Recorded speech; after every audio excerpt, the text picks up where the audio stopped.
Hey, good morning, fellow YouTubers. So today, you got a lot of different types of motorcycle riding to discuss. You got like, back road, rural canyon roads. You got freeway driving, and something I haven't really heard people cover is two-lane highways. So you got 4 lanes total, 2 in each direction, because you kind of got a special look. Oh, now that guy deserved a horn right there, and I love my horn. It's nice and loud. But I really owned this motorcycle about 2 years before I really became familiar with where that horn was in emergencies, to be able to not even have to look and just punch that thumb up there, bam. So that took some practice that I never really practiced off the road. So hindsight's 2020. If I could go back in time, right when I got this motorcycle, I would sit in the parking lot and just practice hitting that horn without looking over and over and over. Because so often, it ended up making the situation more dangerous for me. Someone would do something like that Porsche just did, and I'd look for that horn, and I'd be looking for the horn instead of braking or taking the evasive action I needed to be doing. I'd be so angry and want to honk at that person that I'd be looking for the horn instead of, handling the controls and focusing on that just the way I should have to get out of the way of danger. So that's one thing I'd recommend, is really get familiar with your horn. And if you got one of these little tiny, like Japanese bikes have, or even a lot of the new Japanese cars, beep, I don't think it's hard to get a new horn, to get a really nice loud horn with some bass in it. So let's call this lane 1 that I'm in now, and then you got lane 2. So in 2-lane highways, you got a lot more things to be concerned about and to keep your eye on than you do in freeways. So first off, you don't have a real safe lane. Both lanes are kind of equally scary and dangerous. Whereas on a freeway, you have that carpool lane, or the fast lane, where about 25% of your concerns is immediately chopped off, because you don't have to worry about the cars on your left. You just got to worry about in front of you, behind you, and to the right of you. And on top of that, you got that left-hand shoulder lane that kind of use in emergencies. If all of a sudden everyone just stops up, bam, you just cut it to the left. You don't really have that with these 2-lane highways. Each lane has its own issues and concerns. Some share concerns, but for instance, both lanes have to worry about cars turning left in front of them through an intersection. So you're going straight through an intersection, and you have a zombie driver that's not looking for a motorcycle. He's on his way home from work or running errands, and he's thinking about his girlfriend and whatever, and he's going to turn left in front of you. So that is more dangerous when you're in lane number 2, in the left lane, because that can happen quick. Whereas if you're on the right, they've got a little bit more time to observe you and take corrective action. You've got a little bit more time to react to, oh shit, this idiot's turning left right in front of me. And then you can take evasive action. You can decide, is he seeing me? Is he starting to stop? Okay, I'll go in front of him. Is he just plugging right through and he's not even looking in my direction? Try to really slow rapidly and go behind him. Maybe have to change lanes into that number 2 lane. So it's always best when you're going through an intersection and you see someone with their turn signal on, waiting to turn left, is immediately get a strategy right there. Okay, is there a car in the number 2 lane, so that if this idiot turns left in front of me, I can slow quickly and jump into that number 2 lane to get around him. And I even think as far as, okay, there's no car behind him. So if I had to, I could drive down that turn signal lane, to get behind him, to get around him. And I've had to do that several times, and it saved my butt. So here I am in the number 2 lane in a very shady area. So this brings up another issue, because on both my half helmet and my full face helmet, I have dark visors. And if you're using that visor and it's mainly these bright patches of sun, your eyes, it's harder to pick up debris and obstacles that might be in those shady areas. And you'll see on this Sunset, I'm on Sunset Boulevard, very posh part of Los Angeles. There's some very thick shady parts. Like this was pretty thick right there, but there's some spots that are like noticeably darker shade than other areas, and your eyes might not pick up things as quickly. I was coming down a shady road like this the other day, right after real sunny parts, and I saw what I thought was a piece of black cloth or a black t-shirt right in the road, right in my pathway. And I considered just riding over it, but then I noticed that it wasn't lying as flat as a shirt, and I took evasive action and I got around it. As I'm getting around it, I see that it is a skunk. I see the white parts of the top of the skunk.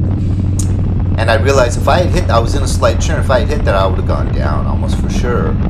And so in these shady spots, you gotta, be aware that your eyeballs aren't going to be making out little oil patches or, dead critters as clearly as they would in these bright sunny spots, because when your eyes are going back and forth between the bright sun and the real shady spots, obviously your eyes are kind of not, they're desensitized by the sun to the real shady spots, and they're not going to be picking up the details as clearly.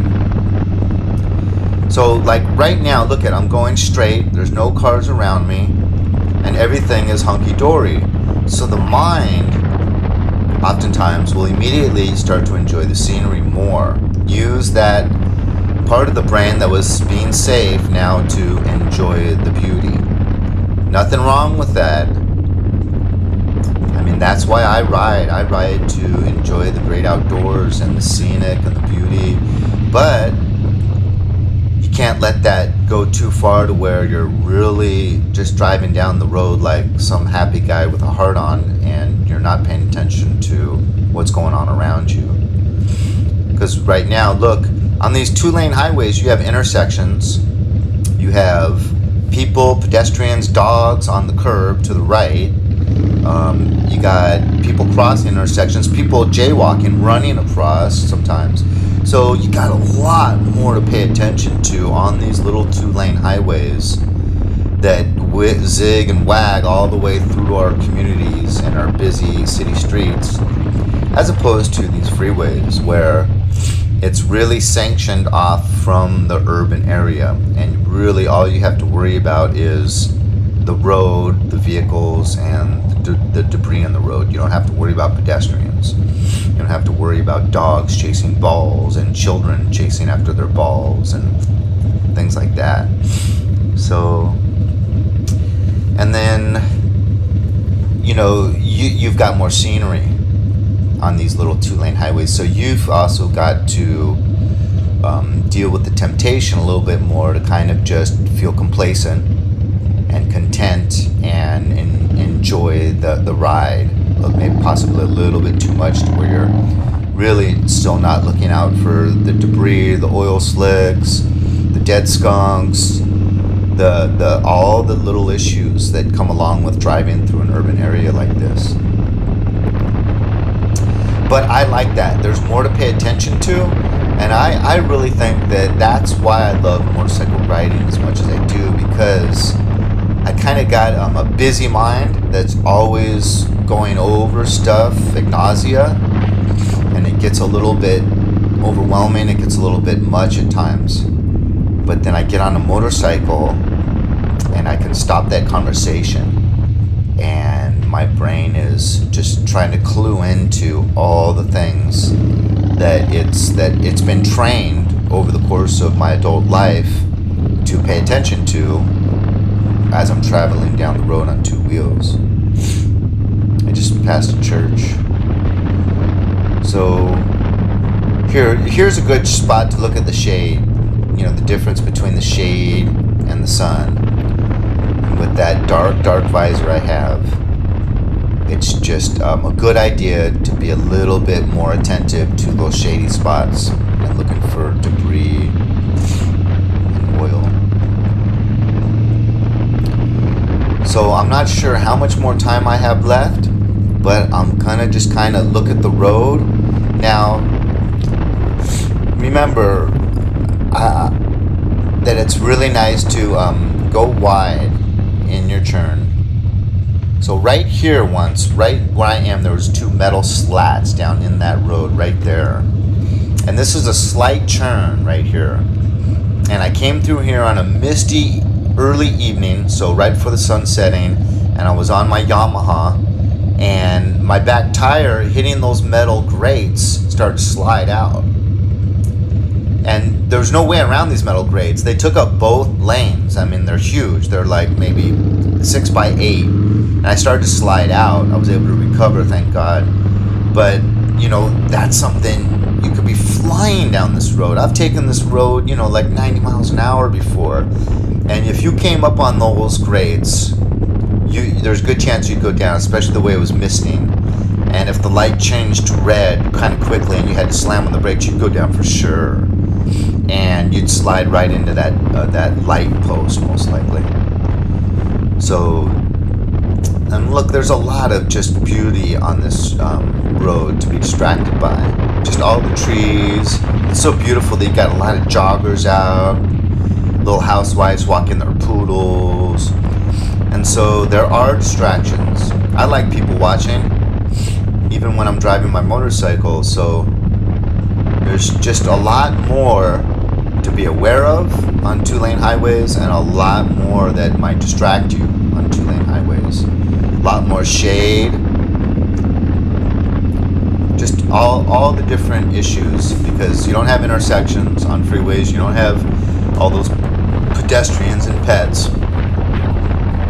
But what I was saying back about going wide on turns. So right now I'm going left on left turns, but I can see all the way through the turn. So that's great. But sometimes, especially in a right-hand turn, now if I were to get kind of a steep right-hand turn right now, you can only see so far around that turn. So you want to go to the outside of the lane. If you can, go into lane 2 and then go on the outside of the lane, because that'll buy you an extra half a second, maybe even a full second, to react to a stalled car, or just stop traffic, or something that's right there, right when you come around that turn. It's going to be there stopped in the lane waiting for you. And that stuff happens very rarely, but it only takes once to ruin not just your day, but your year, maybe even more. So now sunset comes to an end right here, and we got the beautiful Pacific Coast Highway, PCH. Now this also is a 2-lane highway, but look, you got the bicyclists, you got a lot of cars, and a lot of these cars use this as their daily commute. So you have a lot of people really just flooring it.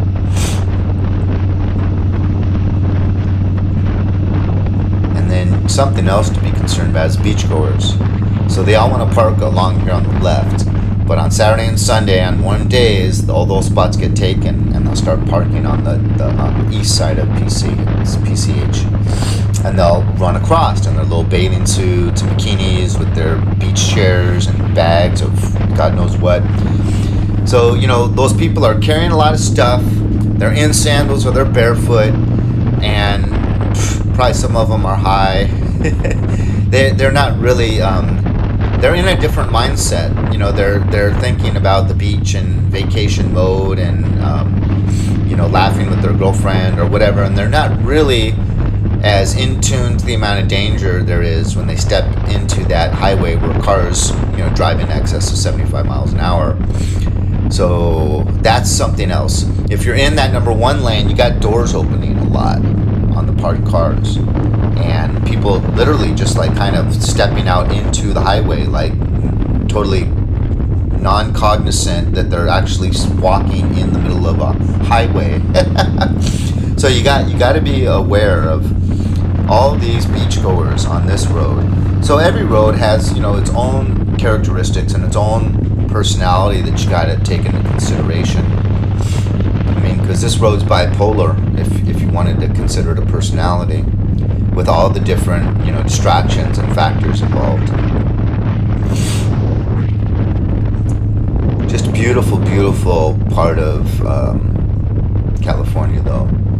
So we just passed Topanga, and we're heading up into more of the Malibu area. And then beyond that, you get up into Zuma, and then Ventura. And of course, Ventura County line is a really beautiful part of the road where you have Neptune's Net, a very, very popular motorcycle destination.